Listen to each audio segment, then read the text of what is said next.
Okay, mic check, mic check. 1, 2, 3, 4. Good morning, everybody online.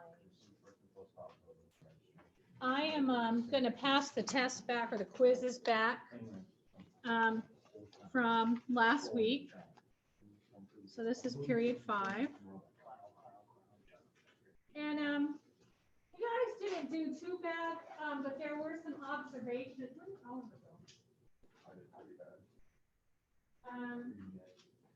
Yeah, there's some observations that you guys need to learn. And hopefully,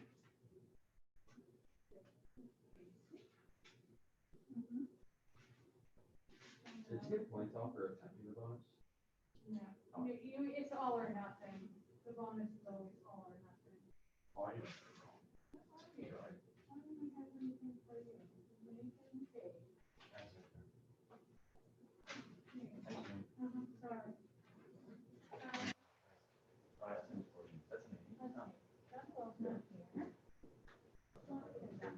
What's going on? Is it senior skip day or something?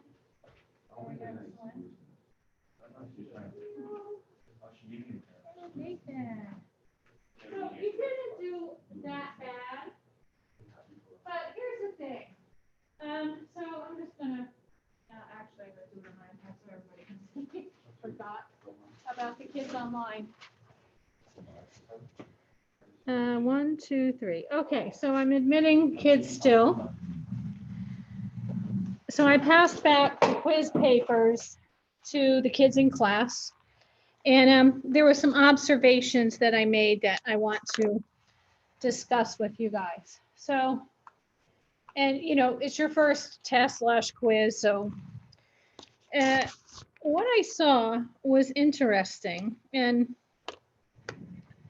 some papers were like identical, to say the least. That's a problem right there in of itself. But these are things that are bad that you need to improve on. And I know it's hard for you in class to see this. So I'm just going to read it. But many of you are not using the proper notation. So let me just share my iPad so I can show you what I mean. And I wrote that on several papers. And then at some point I got sick of writing it. And I probably didn't write it on some. And you're kind of, another thing along with that is you're kind of all over the place with the work, which has to stop because you do not want to upset an AP grader, because while people are supposed to be impartial, do you think they really are? No, they're not. So am I sharing? Wait a minute. Please don't tell me we're going to go through this again today, because I'm in no mood. Share this screen and share it now. So, okay, there's a sharing screen. So for instance, some of you didn't even write down the original. So the first thing you must always do is always, forget that, that's from something else. You must always write down the original problem. So, if it says y is equal to 2x squared minus 6x, write it down. And then, over here I'm seeing this, and over here I'm seeing 2 times x times x, and, all this scratch all around here. And then, down here somewhere, I saw, 4x minus 6. You're not going to get any points for that. Or people would say, product rule. They're writing this out and they're going like this. You're not going to get any points for that. All right, what AP wants to see is mathematics hardcore. So they want to see y prime. They want to see that this matches the variable that they gave you. And they just want to see something like this. They understand that you use the power rule to get that answer. All right, right underneath, nice and concise and neat and compact. Not over here, not over here, not down here, but right under the original problem. So you want to work, very methodically and well within range, or, they're not going to turn the page and find the answer to number 1 on the second page or something like that. So just keep that in mind. That was a big issue that I saw across the board. It wasn't just any one particular class. It was mini classes. And then the other thing was, let me make sure I don't leave anything out. Yeah, okay. So another thing is some of you would write the original. So, you do this, right? This is the original. Here's the original. And then you would say this, done. Or some of you put the cute little square there, and that's beautiful and all. But what the grader wants to see is f prime of x equals, all right? And they know that you used a trig rule to get that answer. So not writing down the original problem, that's bad, okay? Writing all over the place, that's bad. What else? Failure to show work. So here, there's no work to show. Here, there's no work to show. But if you had, and by the way, I was impressed, I have to say. So even though there were these weirdnesses going on, where kids were writing, quotient rule and stuff like that, grader doesn't care about that. However, some of you, for that one problem, I think it was, and you can correct me if I'm wrong, but there was a problem that was, I think it was something like this, or maybe it was, what was your problem number 2? What is it? 7 over 4. Yeah, 7 over 4x squared. Is the whole thing squared underneath or just the bottom? So what you were doing was, you were using the quotient rule, and that was great because a lot of you knew what the quotient rule was, but here was the problem. What's the derivative of the top? What's the derivative of 7? And what's 0 times anything? So the kids were doing this and going like this. So instead of making this 0 here, this should be 0 minus whatever's over here divided by bottom squared, right? So they weren't multiplying 0 to the expression that remained, and so they messed that up.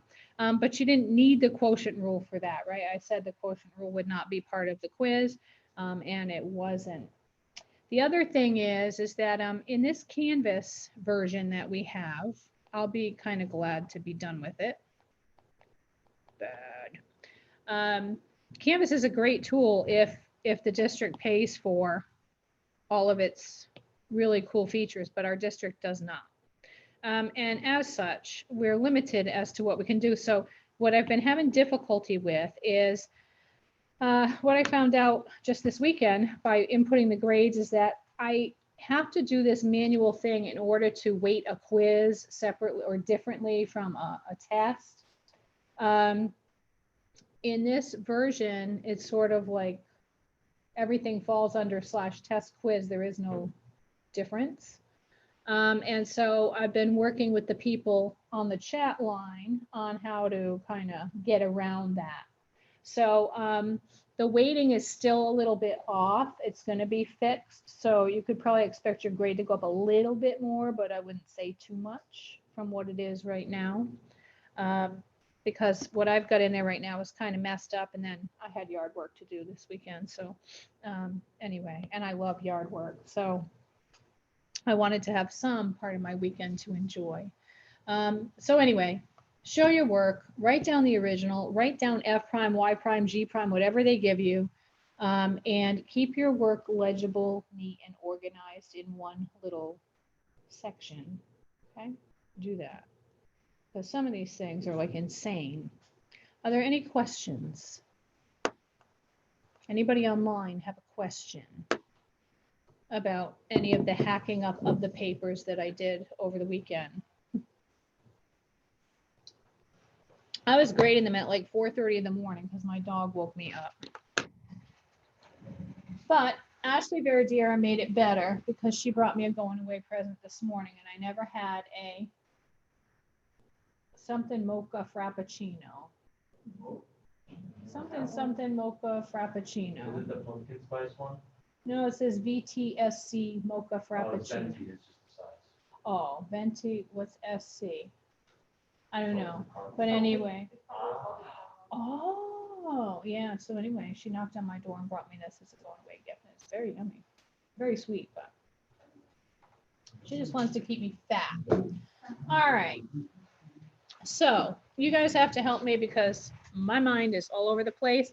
I'm going to tell you that this is going to be a crazy week, and that's crazy with a K, all right? Crazy for me, because I want to make sure I have no stone unturned before I walk out this door on Friday afternoon. So I want the grades uploaded. I want everything done before I leave. Letters of recommendation finished, yada, yada, yada. So I'm going to be limited in what I can do, but I am going to tell you that we will have another assessment, and you're going to do it on WebAssign. So those of you in class on Friday, no, I don't want to do it Friday. I don't know if I want to do it Friday. We could do it Friday because you're block 5. Yeah, all right. So WebAssign Friday derivative test. So if you're in class, please bring a laptop or a tablet or something. You could use your phone too, but I don't know if you'll see it that good. So are there any questions in section 4.3? That's the product rule and the chain rule. Any homework questions, anything you want to go over? Anybody? Was there a place to submit it in Canvas? Because I Well, didn't see that. I thought there was, and Gabriel brought it to my attention this morning that there wasn't. So I went and looked, and the assignment wasn't even there. So I apologize. So I opened it up just a little while ago, and you can submit it up till noon today. So I looked and I don't see a submit button. It just says that the assignment's a thing, but there's no actual submit button. well, thanks for letting me know. Yeah, this is another issue that I constantly have to go back. So let's see, we're block 1. We're assignments. We're chapter 4.3. Oh, wrong one. Yes, it just says no content on it. Yeah, because like at USF, when you send an assignment, you can, well, you don't see my screen, but the edit screen where you can add submit and online. So it says file uploads. Oh, block 5 we're in, not block 1. No wonder. Someday I'll get it straight, guys. Maybe at 3:15 on Friday. So let's see. Yeah, it says nothing. I'm sorry. No, I'll just change the time to 3 too. Like I'm over it. File uploads. And I'll make it 3 p.m. today. That way you can ask me homework questions and I can answer them, and then you can get your homework perfect. At this point though, I'm going to tell you, I'm probably just going to do well, no, I'm going to check it because I'm going to check it. Never mind. I was just going to give you all a 10, but I do want to check some things because this is important and I want to make sure you're up to where you need to be for when I go for your new teacher who you'll hopefully have. So homework questions from 4.3. Anybody, anything? So you should be able to submit now. And if you can't, let me know. None? So if I gave you a quiz right this instant on product and quotient rule, you would ace it? Let's do that. I don't trust myself. You don't trust yourself? I know. The truth comes out, doesn't it? I always. Mm-hmm. All right. Well, I'll cut your break. I would say I'm not quite like all the way 100% off. But like probably a little bit. All right. So are there any homework questions you want to go over, or? Yeah. Number 7. Number 7 and 19. Perfect. All right, let me go back to this notebook and let me get my book out. Number 7. 7 and 19, you said, Nathan? Write it down because I might have a senior moment and forget. Happens a lot lately. Okay, 4.3. Yeah, I want to get you, I don't know if we're going to be able to get to related rates before I leave, but I really want to do that. All right, so number 7, f of x equals x e to the x. This one. So this is a product, right? This is x times e to the x. So you have a factor here and you have another one here. So by the product rule, remember, I'm not going to take a derivative yet. I'm just going to write out the rule. It's x times the derivative of e to the x plus, hang on, the phone's ringing. Probably going to ask me for the nervous if they're going to think I'm a clinic. Hello? Sure. I'm going to go down to the main office and get testing passes. I didn't know I had testing passes. Thank you. I don't have, do you have your little wallet size pass? Sorry, but, I don't have a pass. I will put this little in the door so you can get back in.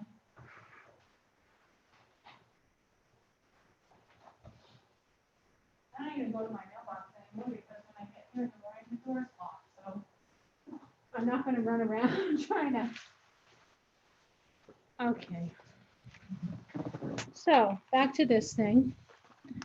So it's x times e to the x prime plus e to the x times the derivative of x.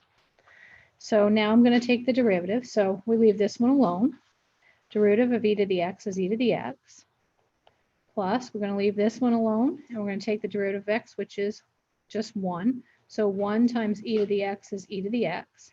And how Best may have had it in the book is he probably factored out an e to the x and wrote it as x plus 1. Is that okay?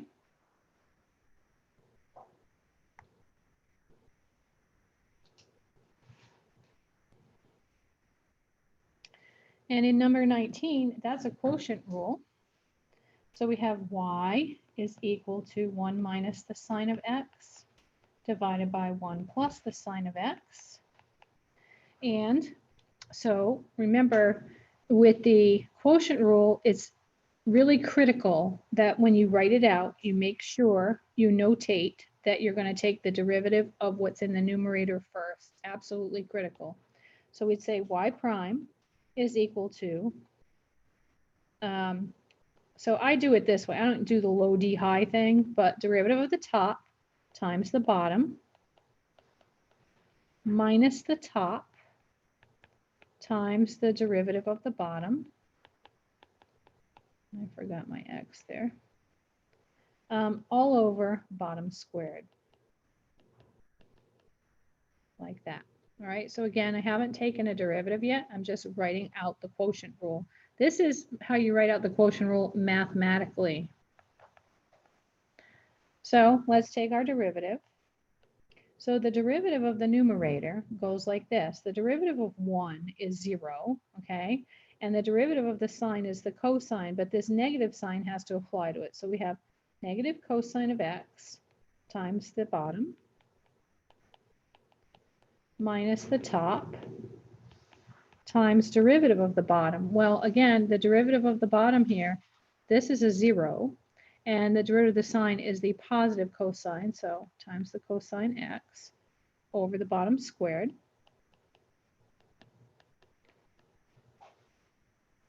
And now if I distribute in, okay, I'm going to distribute to each term, we're going to have that this is negative cosine of x minus sine x cos x.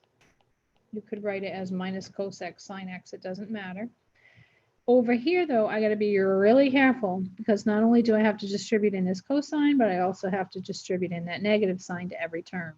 So we're going to have a negative cosine of x plus a sine x cos x all over denominator squared.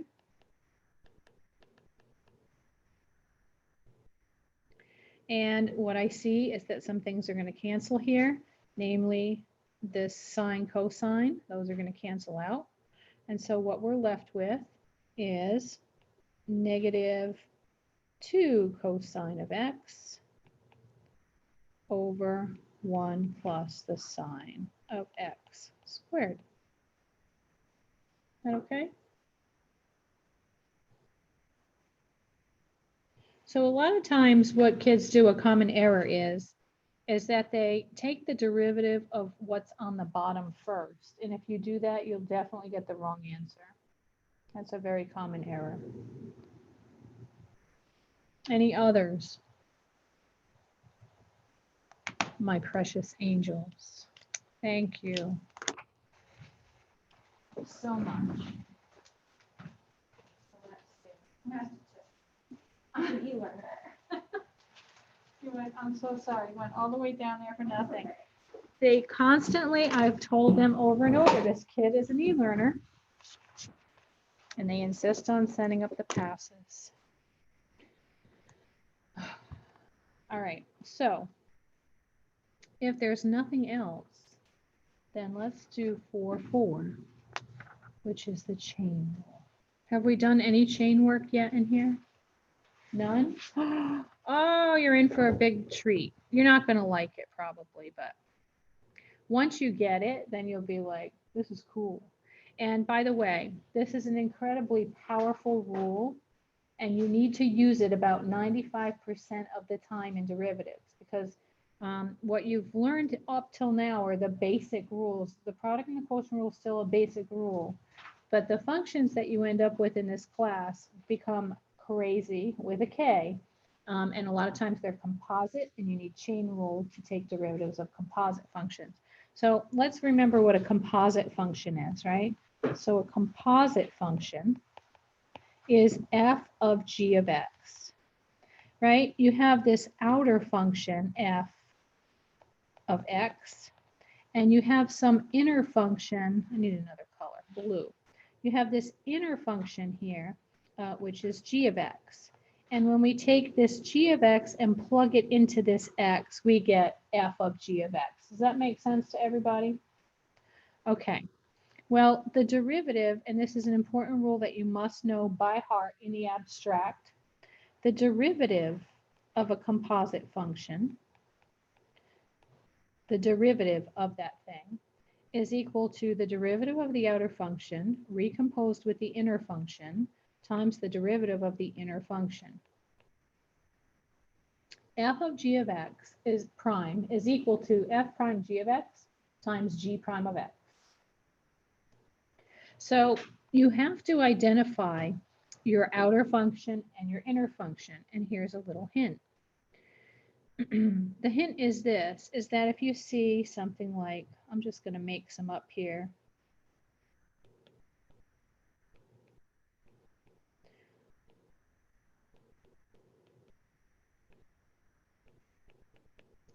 What else? You notice that in these four functions that I wrote down here, I have an inner and an outer function. So for this one right here, could somebody tell me what they think the outer function is?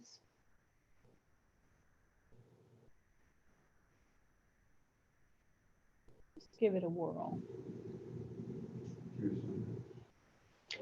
No, I heard it. Who said it? Cleo. X squared. Good. So what I want you to think of is that for all of these, you see x squared. So I always call, this is my habit. You can call it whatever you want, but I always call the outer function f. I'd say that's x squared. And what would the inner function be then? The inner function is the stuff we plugged into x, or the stuff inside is what I call it, because it's easier to say that. So the inner function here would be 2 sine of x minus 3. Is that okay?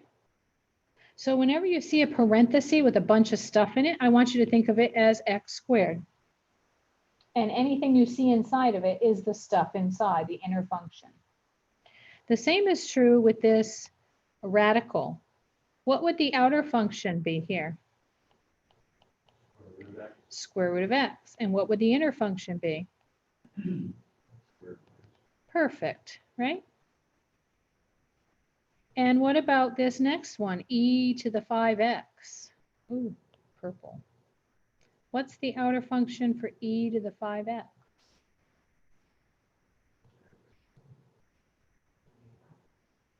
E to the x.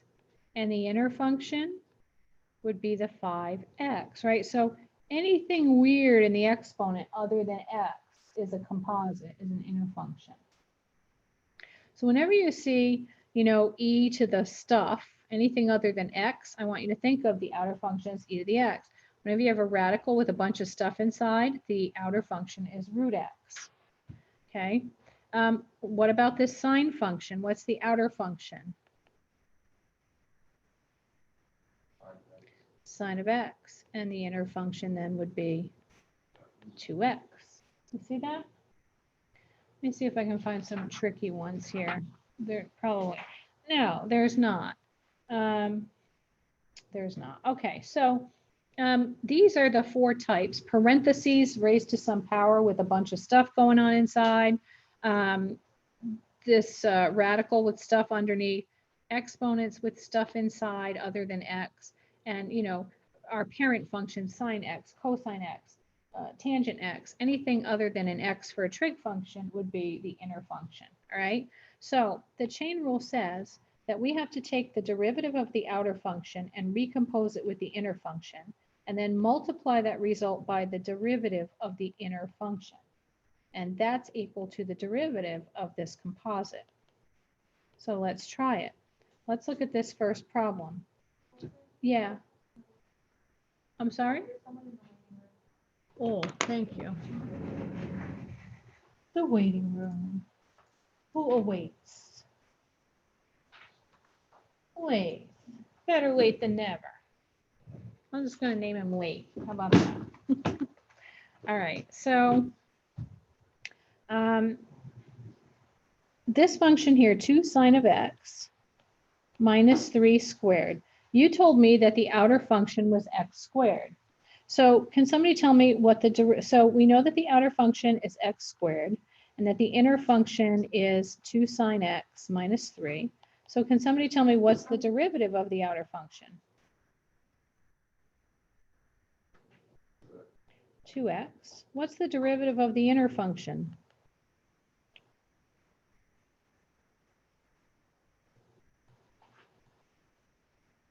What's the derivative of the inner function?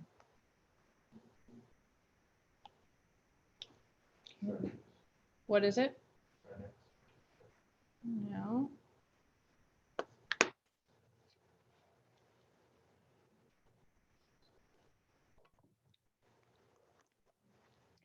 The derivative of this inner function is 2 cosine of x. Do you all agree with that?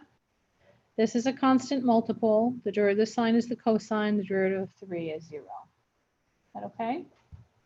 So now let's try and put the pieces together. Again, we want the derivative of the outer function. So we have that here. It's 2x. But instead of putting the x in there, what am I going to plug in, do you think?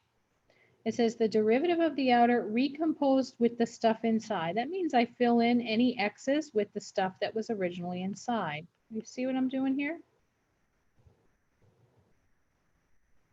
I'm taking the derivative of the outer function, and everywhere there's an x. At this time, any students with green testing passes need to report to the media center. Well, Richard, Any students with green testing passes should report to the media center. better report to the media center. So anyway, I've recomposed. So this right here is my f prime g of x. And then it says, after you're done with that, multiply that result by the derivative of the inner function. Well, you told me that the derivative was 2 cos x, right? And there it is. Now we would clean this up. So this would be correct. This is the correct derivative. But you're going to have to get used to simplifying, like really simplifying. So anyway, you know, you could distribute this 2 in here if you wanted to, and you could write it as 4 sine of x minus 6 times 2 cos x. And then you could further distribute that as what? 8 sine x cos x minus 12 cos x. So a lot of times you would see the answers like that. Is that okay?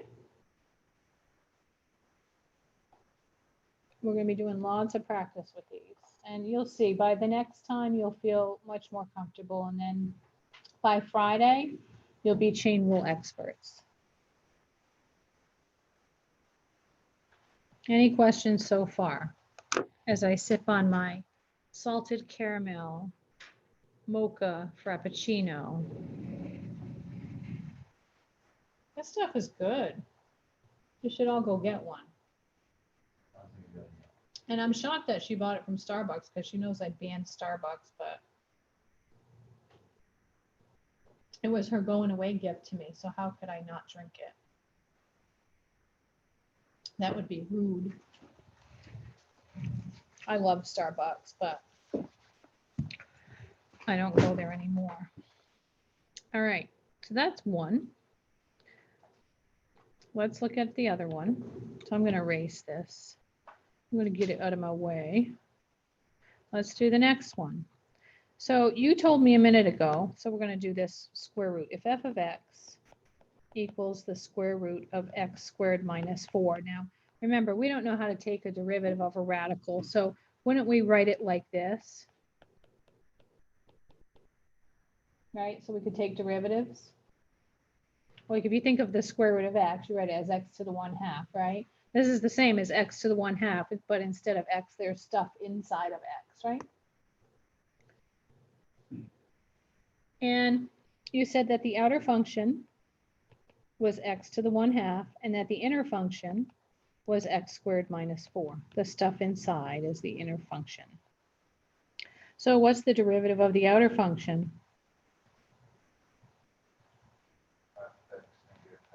Good. Now if I want f prime g of x, so I took the derivative of the outer, but now I want to recompose it with the inner. So how would I write that?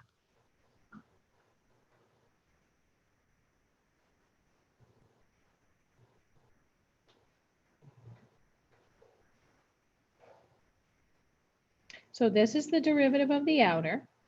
I need to recompose it with the stuff inside. So how do I write it if I'm recomposing that with the stuff inside? Sorry, but I can't make my screen stay big. It pops back down like that. Can you guys see that okay?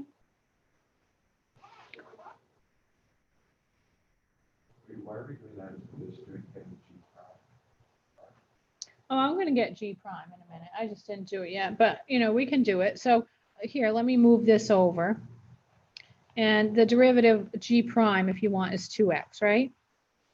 This is G and this is G prime, right? So I have them right underneath each other. So the chain rule says that the derivative of a composite function, you're going to hear me say this over and over, and I do it for a reason, but it's the derivative of the outer function recomposed with the inner function times the derivative of the inner function. So I'm trying to put this piece together right now. So I have f prime, it's 1/2, but instead of x, what am I going to put in there? Say it louder because I'm old and I can't hear. Yeah, the stuff inside.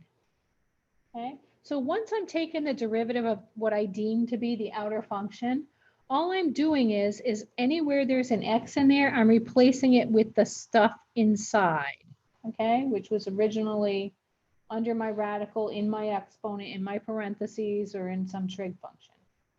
All right, now I have to multiply this because now I have to multiply that by the derivative of the inner function. And the derivative of the inner function you said was 2x, right? Now look, this 2 will cancel with this 2. And we don't really like negative exponents. So I would write this as x over the square root of x squared minus 4. Does everybody see what I just did? If you didn't, if you don't know how I got from one step to the other, please let me know, because I want you to have full understanding. This is an extremely important rule. It's never going to go away, and you have to be very proficient, very fast, and very accurate with this rule.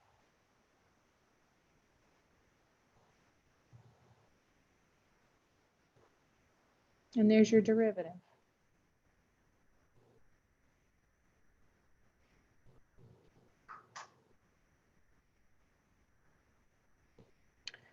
Let's try another one. People online, you're being very quiet this morning. Are we doing okay? Would you need to take the radical out of the denominator? No, you don't have to. You don't have to rationalize in calculus. All right. You would leave it like that.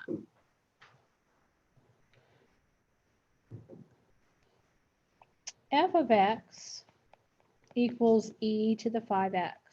I know this is a composite because I see weirdness or stuff inside, right? And the derivative of my outer function, because we said the outer function is e to the x, so the derivative of that would be just e to the x. So if I want to compose that derivative with the stuff inside, how would I write that, please? Anybody?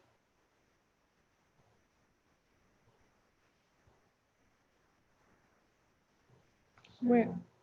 What, same way? Yeah, it's going to be e. This is, remember, I'm replacing this x with the stuff inside after I take the derivative, right?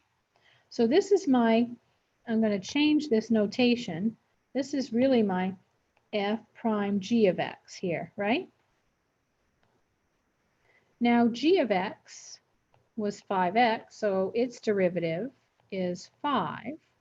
So the rule says I have to take the derivative of the outer function, recompose it with the inner function, and then multiply that result by the inner function.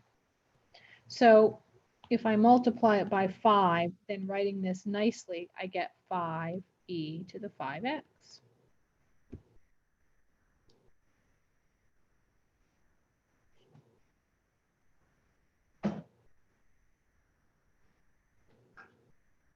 We good?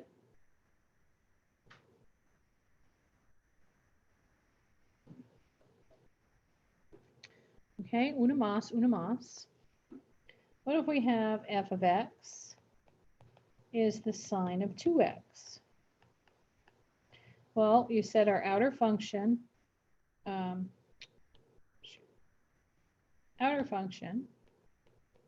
is the sine of x.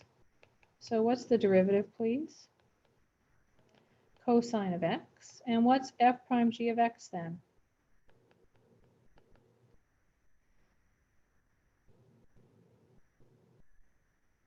Casey, do you know? What's f prime g of x?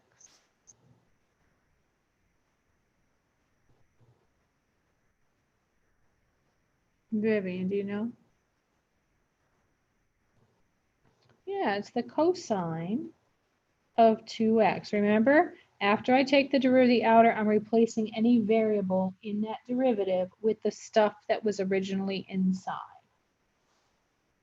Then I have to multiply that result by the derivative of the inside. And Karsten, what is the derivative of the inside? Or decent, I'm sorry. What's the derivative of the inside? Mm-hmm. Oh, it's just. Yeah. So I'd write this as 2 cos 2x.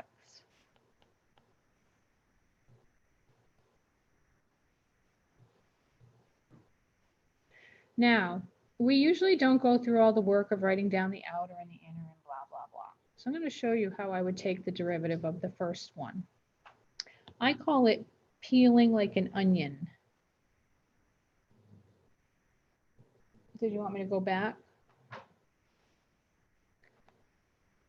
So you see this first problem here, this 2 sine x minus 3. This is how I do it. If this is f of x, I say f prime of x is equal to, now I realize that my outer function is this thing squared, so I use the power rule. I do 2 recomposed with the stuff inside, subtract 1 from the exponent, right? Times derivative of the inside. You with me on that? So try one. Suppose g of x is equal to 3x squared minus 6x to the 4th. Can you tell me what g prime of x would be?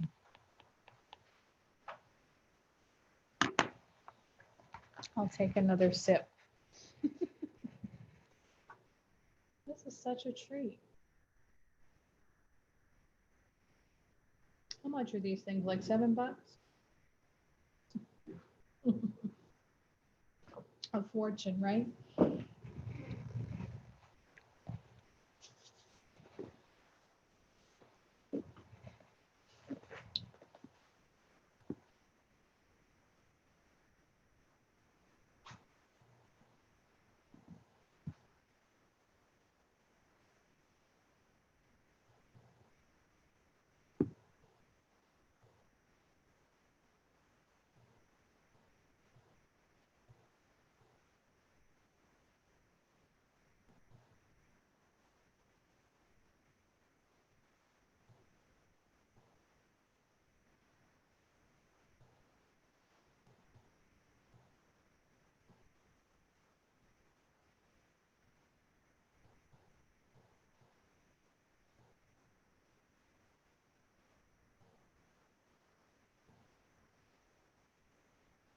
Anybody get an answer yet?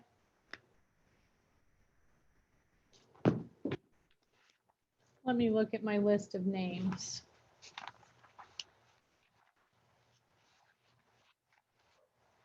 So Dia, did you get an answer yet? No. No? Okay. Wade, get an answer?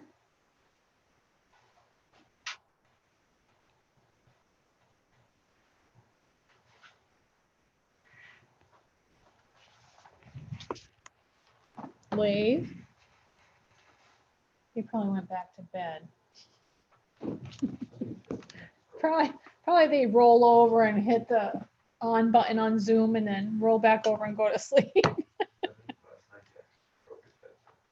He broke what? Oh, he might not be able to speak. Let me look in the chat. Oh, there's chatting things.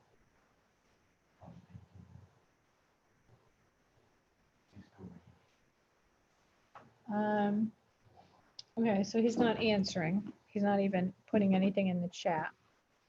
So I don't know what to make of that. Let's see. How about Alex? Have an answer? No, I'm still trying to figure it out. I can hardly hear you. Your voice is so low. Can you speak up a little bit?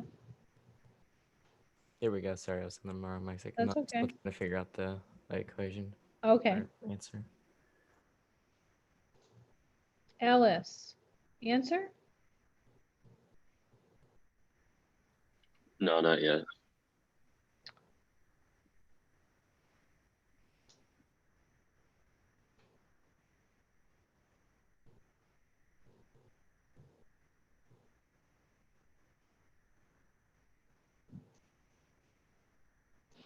Nathan, you got the answer?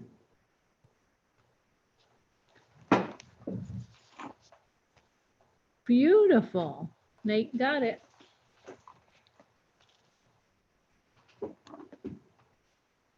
Well, you guys let me know when I should go over it, and I will.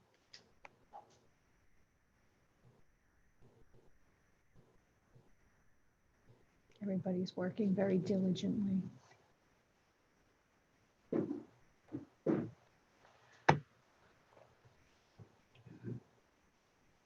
Go ahead, tell me. Is it 3 parentheses 3x squared minus 6x, then another set of parentheses, 6x minus x to the third power? No.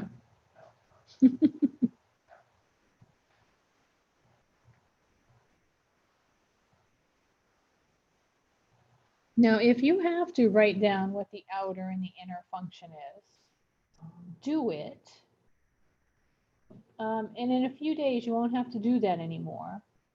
So if that helps you to organize what your outer, what your inner is, the derivative of your outer, the derivative of your inner, then do that by all means.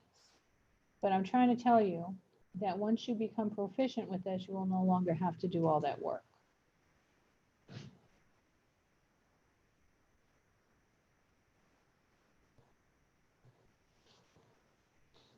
Siddhant, did you get an answer yet? Not yet. I'm still working on it.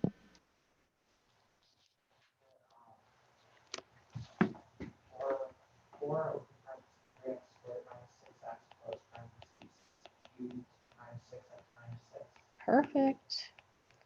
Perfecto. That's the answer. That's the answer Nathan had.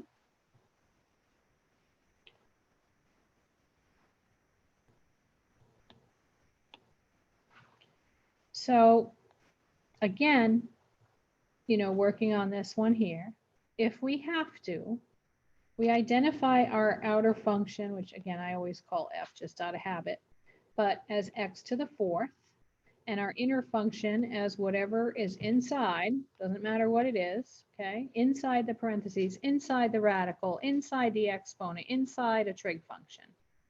And we think of the derivative of the outer function, which is real easy. That's power rule, right? It's 4x cubed. And the derivative of our inner function is power rule 2, super easy. It's 6x minus 6. And if we take our outer function and we recompose it with the stuff inside, remember the rule is you write this function out exactly the same, but wherever you see an x, put parentheses and plug in the stuff that was originally inside the function, the g, which is 3x squared minus 6x. And then, of course, to get the whole piece of the puzzle put together, you have to multiply that result by g prime. So I'll do it over here, like so. That's not a -6, that's just a goof on my part right here, so. No. You don't have to expand that out. So you do not have to like FOIL this 3 times and all that. No. Okay, you don't have to do that. Not all right? Here's a simple one, another one for you guys. So again, how I would look at this, and I'm sure that some of you are able to do this already, and if so, that's great. And if not, it's okay. You'll be doing it in a day or so, I promise you. I've seen some of the worst students that were just like math disasters, and they knew it. They're like, Ms. Wilson, I hate math and I'm not good at it. It's like, it's okay, just do it as I say. And after a little bit of practice, they were doing it mentally pretty much and just writing it down or unpeeling the onion. So again, you know, I could bring this 4 down in the front and say 4 times the stuff inside. So don't forget to subtract 1 from the exponent here, times derivative of the stuff inside. You see how easy? Here's a simple one for you. And you should all have this done in less than 1 minute with 100% dead on accuracy. H of x is equal to x squared minus 3 cubed.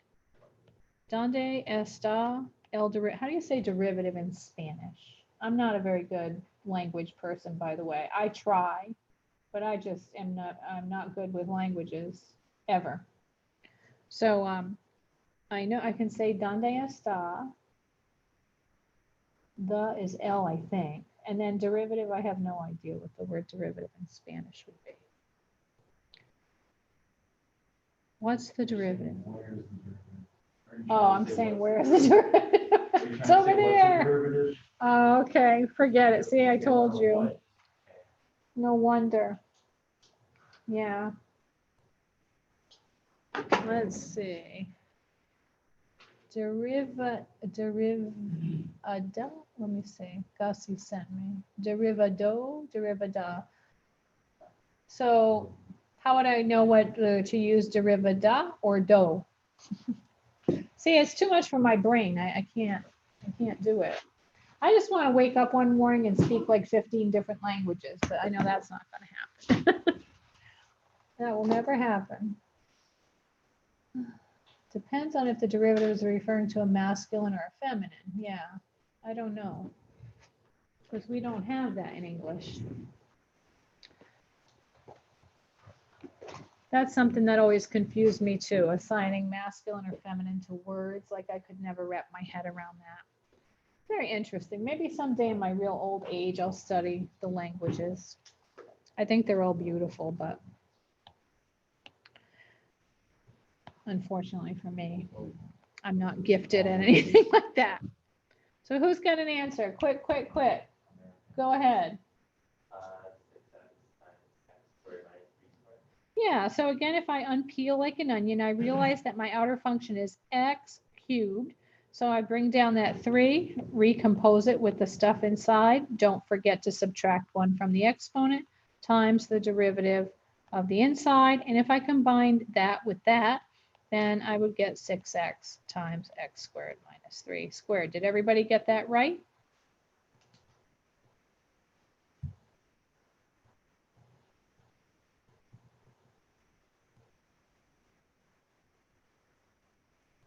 Great response.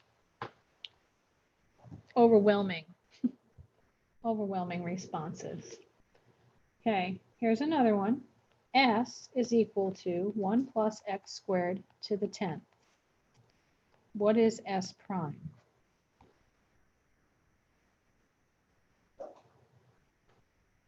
Do it. You have 30 seconds.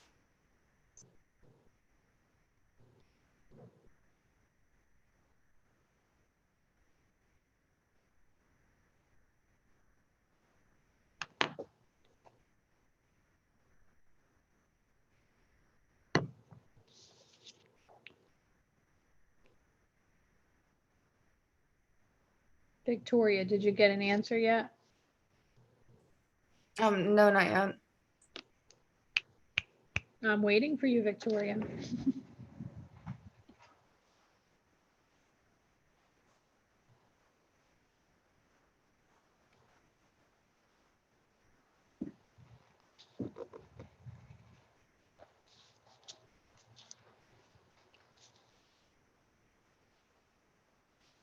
Asa, did you get an answer? 10 times 1 plus x squared times 2x, or 10 plus 10x squared times 2x. Okay, what about the exponent? What do you That mean? is, What do you mean? well, you brought the 10 down, right? Oh, to the 9th. Yeah. There you go. Okay, good. Yes? Everybody nodding yes in class? I'm getting thumbs up, nods. At home, I can't see you, unfortunately, but you should have gotten this. And for right now, all I want you to do is take the derivative. You don't even have to simplify. All right, so I could write this as 20x times 1 plus x squared to the 9th to simplify it. But right now, if you can just get the derivative right using the chain rule, that's good enough for me. And then we'll worry about cleaning it up. So for the test, if we write it the way that Asa said it, not the way that the 20x, would that be enough?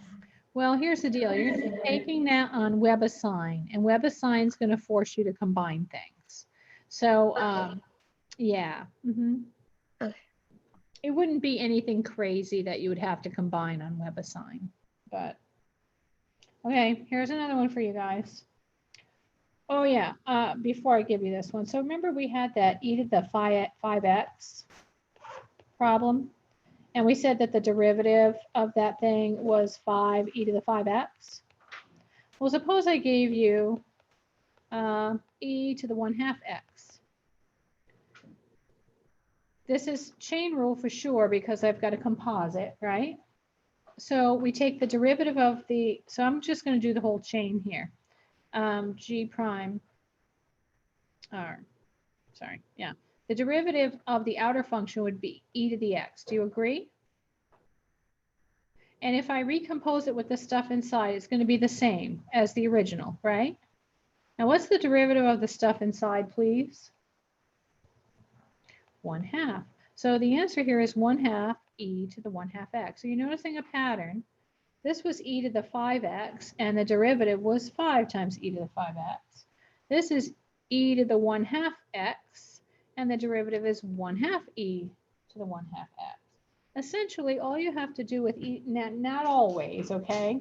But if you have e raised to any numerical power, whether it's, negative 1/2, positive 1/2, and there's just an x there, then the derivative is going to be e to that power times this constant multiple.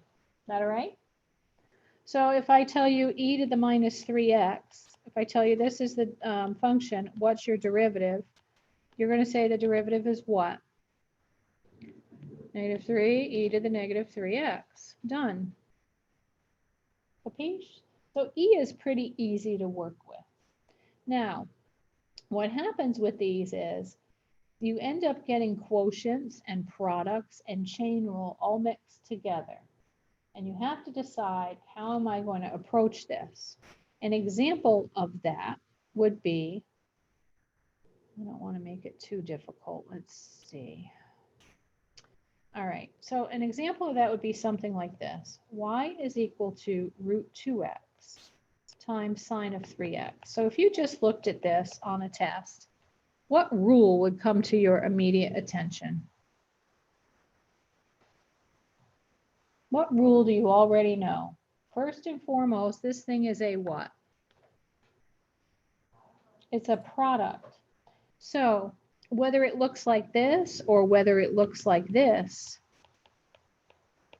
the first thing you notice is I've got a quotient here, or I've got a product here. So that's the first rule you have to apply. So we're going to work on the purple one. So I know it's a product, so I need to write this thing out according to the product rule, right? Let's just write out the rule. It's going to be root 2x times sine of 3x prime plus sine of 3x times root 2x prime. This is why it's so important to write it out mathematically. Because when I go to take my derivative now, which is the third line, I know I'm going to leave this root 2x alone, but when I look at the factor that I'm taking the derivative of, I notice I need to use what rule? Chain rule. See that? So some kids will try and use the chain rule first. You can't do that. You have to write out the product or the quotient first, and then apply chain rule to those factors that are composites. Does that make sense to everybody? In school, at home. So what is the derivative of the sine of 3x? Let's try and do it mentally. What is the derivative of the sine of 3x? Well, the derivative of the outer function is the cosine. Does everybody agree with me? And if I recompose it with the stuff inside, it looks like cosine of 3x, right? Times the derivative of the inside is what? 3. So I'm done. I just chained that.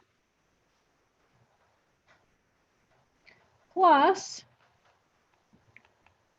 now guess what? I've got another chain rule right here. And if I want, I can think of that as 2x to the 1/2 power because I know how to take a derivative of that, right? And I'm going to do the same thing. I'm not even going to write inner outer. If I use the power rule for the outer, x to the 1/2, then my derivative would be 1/2 recomposed with the stuff inside. Don't forget to subtract 1 from the exponent times derivative of the inside. Are we okay? Or am I going too fast? If you want me to slow down or show you the inner or the outer, I'll be happy to do that. I'm not going to know unless you guys tell me, and I haven't heard a peep from just about any of you online. So if you have a question, or I'm going too fast, or I'm not showing enough steps, then please let me know. Because if you don't, then I have no choice but to assume that you're good with it, and I keep moving right along. I'm going to tell you that if you don't master this and the next section, which is implicit differentiation,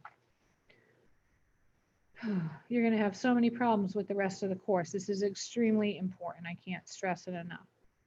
So your derivative's done, but we could clean this up. In other words, I see that over here, I could cancel this 2 with this 2. Excuse me. So maybe I could write this as 3 root 2x cos 3x. Just putting the constant multiples out front.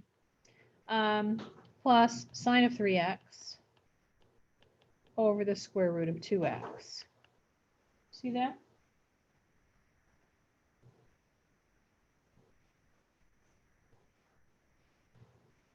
Here's another cute little chain rule involving e. So e is pretty easy, right? If h of x equals e to the sine of x, oh, what do you think the derivative is going to be? Think it's going to be sine of x, e to the sine of x? It's not. Good. All right. So the derivative of the outside is e, but instead of putting x here, I'm going to put the stuff inside. Times derivative of the inside is done. Cute stuff. So this is a case where, you know, it doesn't just turn out to be 5e to the 5x kind of thing.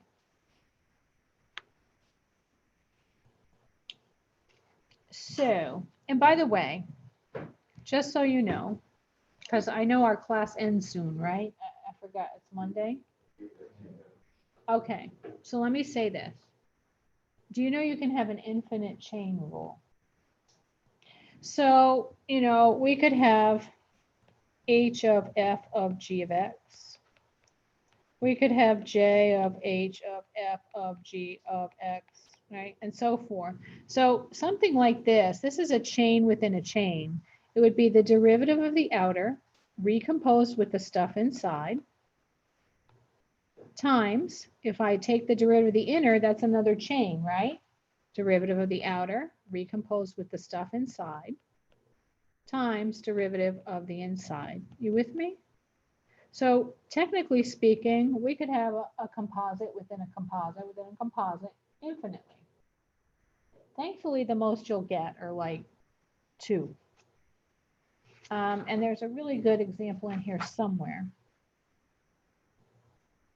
And I'll make one up. How about h of x is equal to the sine of the tangent of 2x? Right away, you see there's something weird about this, right? So if I take the derivative of the outer function, it's the cosine. This is my outer function right here. It's outside, right? So the derivative of that is the cosine, but I have to recompose that with the stuff inside, right? Now, remember, the chain rule says take the derivative of the outer function, recompose it with the stuff inside, and then take the derivative of the stuff inside and multiply it to that result, right? Well, the derivative, or yeah, the inside is still another composite, right? So I have to repeat the rule. I say times, the derivative of the inner function here is the secant squared, recomposed with the stuff inside, times the derivative of the stuff inside. You guys see that pattern?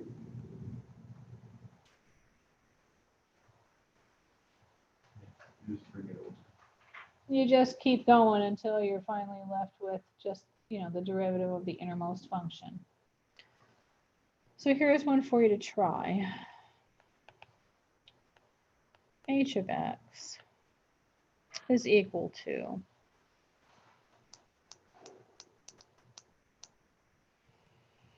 the cosine of the tangent of the sine of 2x.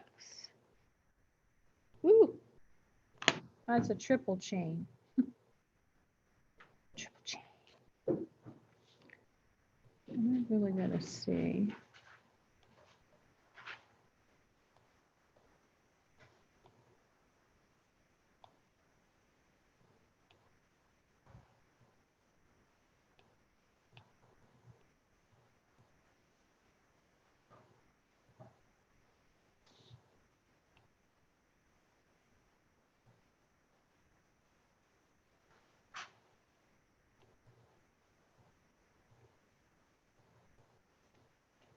Give it a whirl.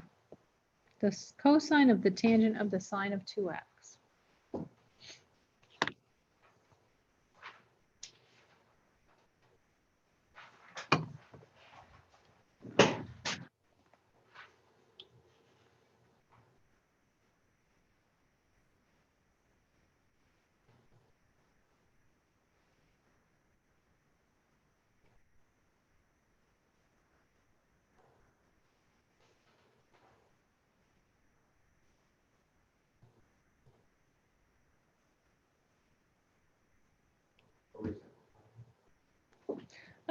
No, you don't have to, Oliver.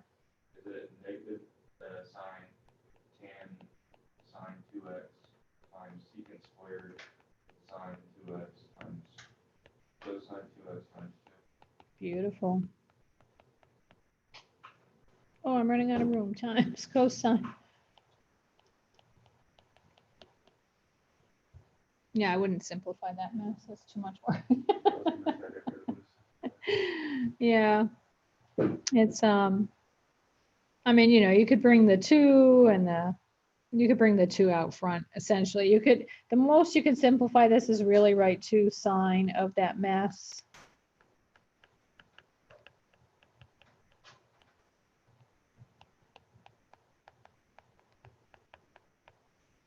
Times the cosine of 2x. Yeah, there's really not much simplifying you can do other than bringing constants forward.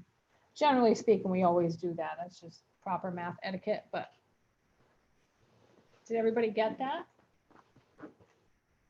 So that's an instance where, things can get a little bit tricky, but if you think of the peeling of the onion sort of, I don't even know why I call it that, but I don't know, I just feel like I'm peeling off the layers when I'm working on it, then you'll be okay. So what I'm going to have you do is some practice. You're going to do page 223.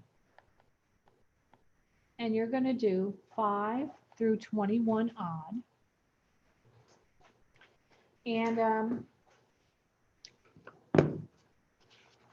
we didn't talk about the natural log yet. So I'm going to talk about that very quickly. In our, how many more minutes do we have? Like 7 or 8. 8. All right, good.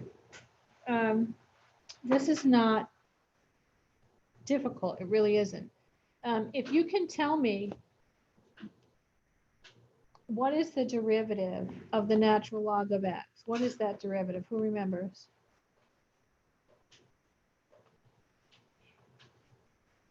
We did cover this, didn't we? Maybe we didn't. The derivative of the natural log of x is 1 over x. We never, okay, I'm sorry. So yeah, we didn't cover that yet. The derivative of the natural log of x is 1 over x.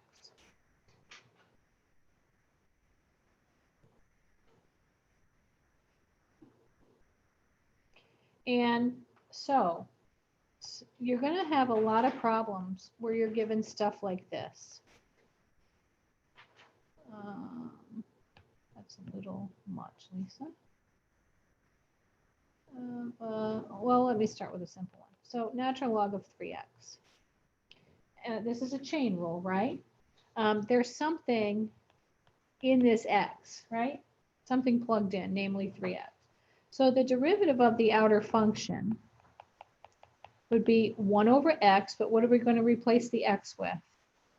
Good, the stuff inside times derivative of the stuff inside, which is 3. Do you agree? So we'd get 3 over 3x, which is 1 over x. Because those cancel, right?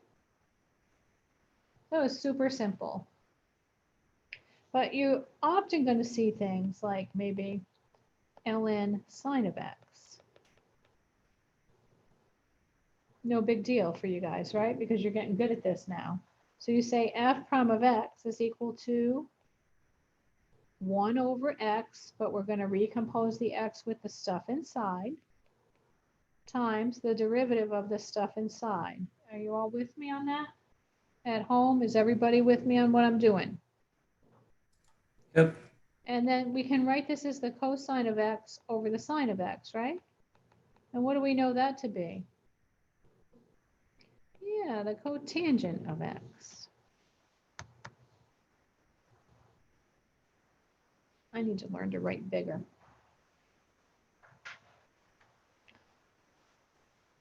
Y is equal to the natural log of 2x plus 3 over x squared plus 4. Question is, what is the derivative?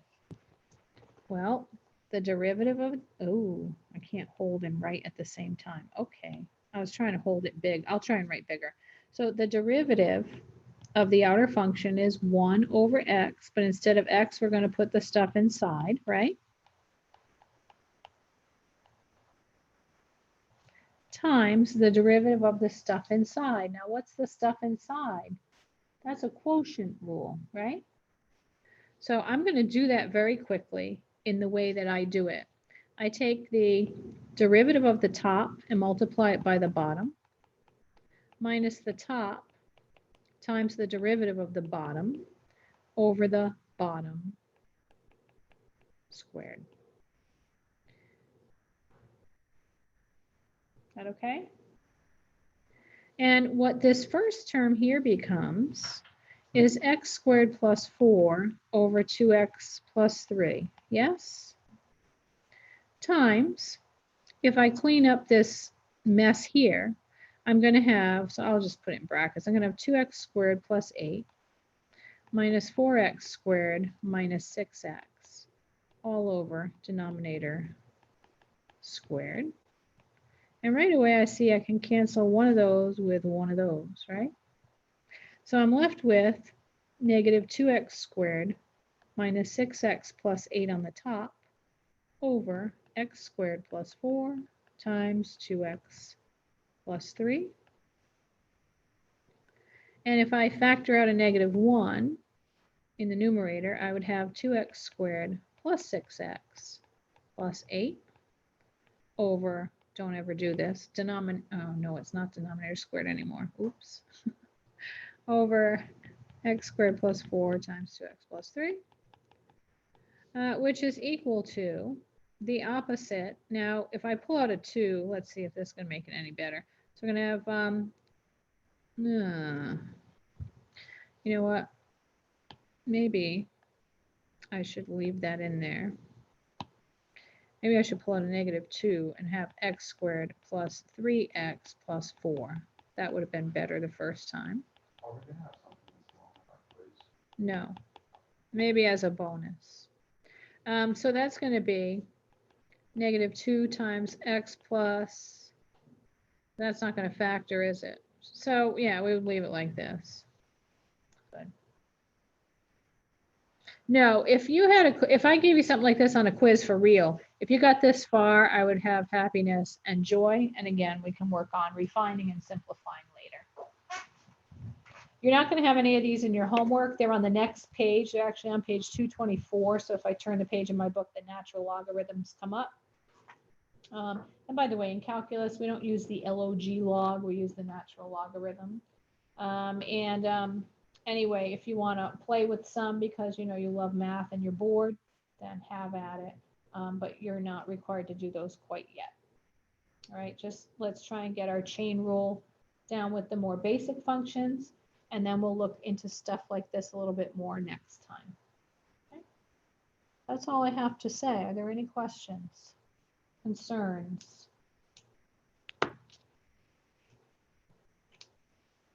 Anybody? Anything?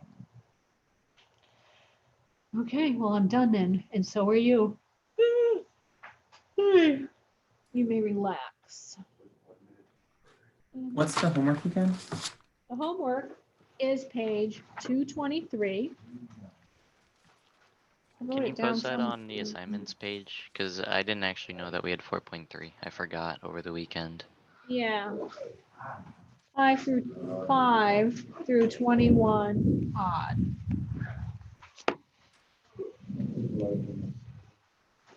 Yes, I'm going to post the video, provided I can find it. All right, you guys have a fabulous rest of your day in the land of the mighty tigers. I'm adding the homework right now. Have a good day, Miss Wilson. You too. Whatever was last, like every 30 minutes.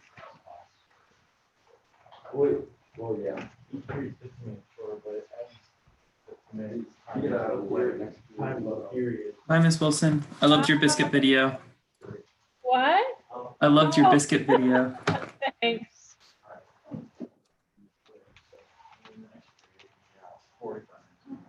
Bye, guys.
Great.